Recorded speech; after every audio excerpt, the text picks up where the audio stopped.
पाचामुखी परमेश्वर असं म्हटलं जातं. ह्या तत्वावर आधारित ज्युरी पद्धत काही वर्षांपूर्वी आपल्या देशातही अस्तित्वात होती. समाजाला काळीमा फासणाऱ्या गुन्हेगाराला शिक्षा देण्याचा हक्क देखील समाजाकडेच होता.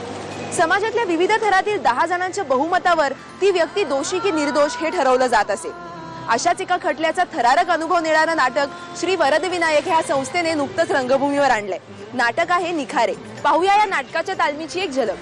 आता ही जागा इकडे बघा, ही जागा जिथे खून झाला ती हा आता त्या म्हाताऱ्याचं बिराड बरोबर याच्या खालच्या मजल्यावर होतं. त्यामुळे खोल्यांची मांडणी हुबेहूब तशीच. हा ही इथं म्हाताऱ्याची झोपायच्या खोली, हे झोपायच्या खोलीचं दार. आता जागा चाळीतली तरी पूर्वी बांधलेली, त्यामुळे एका पुढे एक अशा 5 खोल्या. रत्नाकर मतकरी लिखित या नाटकाचे दिग्दर्शक आहेत अरुण नलावडे. राजन भिसे यांचं नेपथ्य असलेल्या या नाटकाची प्रकाश योजना सांभाळली आहे शीतल तळपदे यांनी. तर या नाटकात प्रमुख भूमिकेत आहेत अरुण नलावडे, उदय सबनीस, जयंत सावरकर, जयंत वाडकर आणि अविनाश नारकर.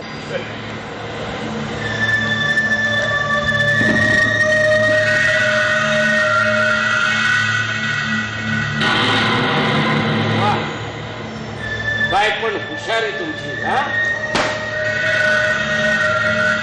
खुनाचा खटला आहे का 18 वर्ष जस्ट पास केलेल्या मुलावर एक आरोप आहे की त्याने आपल्या बापाचा खून केलाय. स्लममध्ये राहणारा मुलगा. आणि न्यायाधीश ज्युनियर सांगतात की तुम्ही त्या मुलाच्या जो आता खटला ऐकलाय त्याच्यावर चर्चा करा आणि निर्णय घ्या. आणि जर तुम्हाला असं वाटलं की तो मुलगा दोषी नाही तर त्याला संशयाचा फायदा देऊन सोडण्यात येईल. तर अशा वेळेला एक चर्चा सुरू होते एका बंद खोलीमध्ये. आणि त्याच्यानंतर मनुष्य स्वभावाचे विशिष्ट नमुने किंवा वैविध्यपूर्ण नमुने आपल्याला बघायला मिळतात. आमच्या बोलण्यात देखील 1000 वेळा आपण हे शब्द वापरतो.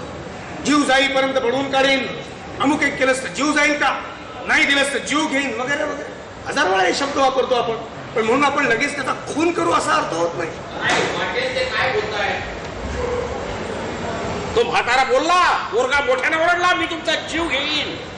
ते काय त्याच्यात कसं बनत असल्याशिवाय हे चर्चा नाट्य आहे. आणि मला असं वाटतं की हे संवाद नाट्य आहे, हे ध्वनी नाट्य आहे.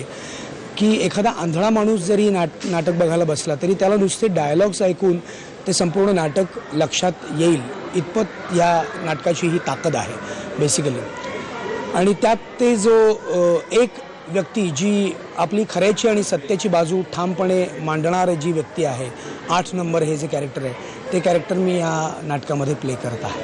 वस्तुस्थिती ही आहे की त्या पोरानं या चाकूनं आपल्या बापाचा खून केलाय माहितीये. या नाही हा चाकू नाही होतो, हा चाकू याने आणलेला आहे. विसरलात तुम्ही. हे नाटक चर्चा नाट्य असलं तरी ते आम्ही जास्तीत जास्त रंगतदार करायचा प्रयत्न केला आणि ते योग्य दिशेनं. म्हणजे हे जर नाटक आमचं खरोखर यशस्वी झालं तर हे निश्चितपणे एक वेगळी लाट नाट्यसृष्टीत घेऊन येईल आणि प्रेक्षकांना एक वेगळी वाट दाखवेल की अशा प्रकारची ही नाटकं यायला हवीत. आता मी असं म्हणतो की बापाच्या छातीत चुरा भोसकून पळून गेलेला पोट्टा एका तासाने घरी परत येईल.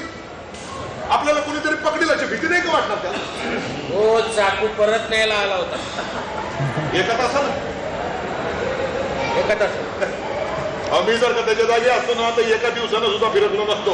एखाद्या गोष्टीकडे 4 बाजूंनी, 8 बाजूंनी, 10 बाजूंनी, 12 बाजूंनी कसं बघता येईल एखाद्या घटनेकडे, याचा वस्तुपाठ म्हणजे नाटक आहे. मी तर असं ऐकलंय की आजही हे नाटक मॅनेजमेंट स्टुडंट्सना तुमचं याच्यावर काय मत आहे म्हणून ग्रुप डिस्कशनच्या नंतर दाखवलं जातं की एखाद्या घटनेकडे कसं बघता येईल चौबाजूनी याचं. त्याच्यामध्ये मी एक ज्युरीची भूमिका करतोय, ज्युरी क्रमांक 6. तुम्ही रानटी क्रूर जनावर आहात. तुम्ही राक्षस राक्षस आहेत. सोडणार नाही तुला. जीव घेईन मी तुझा, लक्षात ठेव. जीव घेईन तुझा.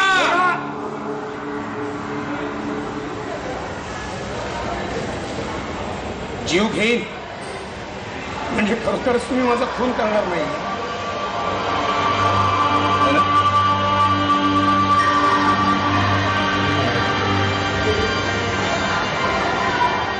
या नाटकाचं एक खूबी आहे, म्हणजे सगळी पात्र एकाच वेळी स्टेजवर असतात, त्यामुळे ती रिॲक्शन आणि नंतर तो काय बोलल्यानंतर त्यावरचं माझं भाष्य, या सगळ्या गोष्टी इतक्या महत्त्वाच्या आहेत. त्यामुळे आम्ही एकत्रित रिहर्सल करण्याचा एक अनुभव वेगळा आहे.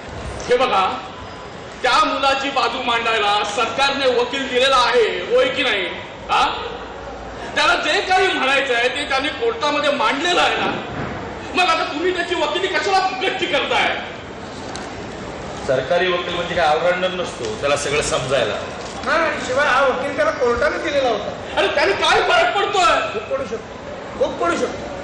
अहो, ही केस काय त्या वकिलानं आपण चालवायला घेतलेली नाही. पण ट्रेनमधून झालो, एखादा ॲक्सिडेंट झाला, अरे काय याला मरायला आत्ताच वेळ मिळाला का, हा जो काहीतरी एक विचित्र ट्रेंड आपल्या लोकांमध्ये पसरला जातोय की आपल्याला काय करायचं आहे, आपल्याला काय द्यायचं, मरे ना का तो, हा जो ट्रेंड कुठेतरी झाला आहे, याच्यावर अत्यंत जहाल प्रहार करणार असे निखारे असं मला वाटतं. बेडवर पडल्या पडल्या काहीतरी पडल्याचा आवाज ऐकला, ते समोरच्या बाईची किंकाळी ऐकली, तो त्या बिछाण्यातनं उठला, दाराजवळ गेला, दार उघडलं आणि कुणीतरी जिन्यावरनं धडधडत गेल्याचं ऐकलं आणि तो मुलगाच गेला असं आपला समज करून घेतला.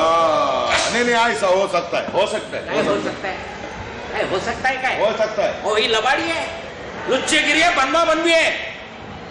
तुमची हात चालकी बाकीच्या भोळसाळ्यांपुढे चालली असेल, माझ्यासमोर काही चालायचं नाही तुमचं बच्चनजी. कसदार कलावंतांच्या संचात अतिशय संवेदनाशील आणि क्षणाक्षणाला रंग बदलत जाणाऱ्या या खटल्याचा रंगानुभव प्रेक्षकांसाठी पर्वणीच असेल, ह्यात काहीच शंका नाही. तेव्हा हा अनुभव चुकवू नका.